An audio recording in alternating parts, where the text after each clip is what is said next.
Hi, I'm Elise Foley. I'm a political reporter with the Huffington Post, and I'm here with Sam Stein. He's one of our politics editors, and we're going to talk a little bit about Rick Santorum.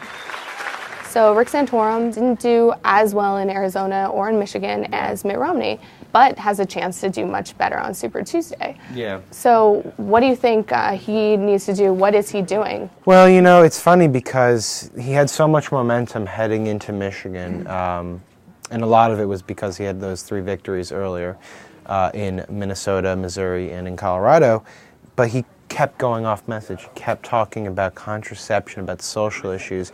If he had just stayed on the economy, it probably would have served him really well in the Wolverine state. He ends up not winning that. It's a blow in some respects, even though if you had asked 2 or 3 months ago, would Rick Santorum beat Mitt Romney in his home state?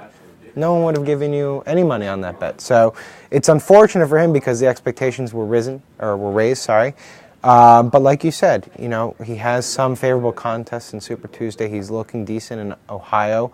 It's curious to see how he's going to do there. But, you know, I'm curious to hear what your thoughts are. What is his problem about staying on message? Why does he keep on getting distracted? I mean, it's hard to say. On the one hand, he has these people who are backing him, like Foster Friess, going really off message, saying embarrassing things, frankly, about birth control. This contraceptive thing, my gosh, it's such inexpensive. You know, back in my days, they used bare aspirin for contraceptives. The gals put it between their knees, and it wasn't that costly. And he keeps having the answer to it over and over. He has these views that are pretty well known. So do you think it's more that he's being pressed on it by the media, or that this is something that he feels more comfortable talking about?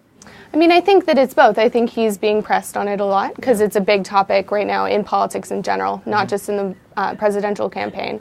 One thing I think is interesting about his speech on the Michigan night was that he really talked up women a lot. You know, he talked about his mom. My 93-year-old mom. Making more than his dad. He talked about his wife having a strong career that she then left. So I think he is starting to understand that he has this woman problem that he needs to improve on. And he's trying to actually change the perception around his candidacy. I thought the best thing that he had going for him was that he was talking coherently and succinctly about manufacturing and about the loss of jobs and about how to bring those jobs back to the United States. One of the things I think that I felt very good about in the way, as well as we did here tonight, is the message of creating jobs, manufacturing jobs for small-town America. That's a message that resonates no matter what the audience is. When you start talking about contraception, when you start talking about birth control, when you start talking about the role of religion in public life, it alienates people. And I thought the most telling stat from Michigan and Arizona was that Rick Santorum, a Catholic,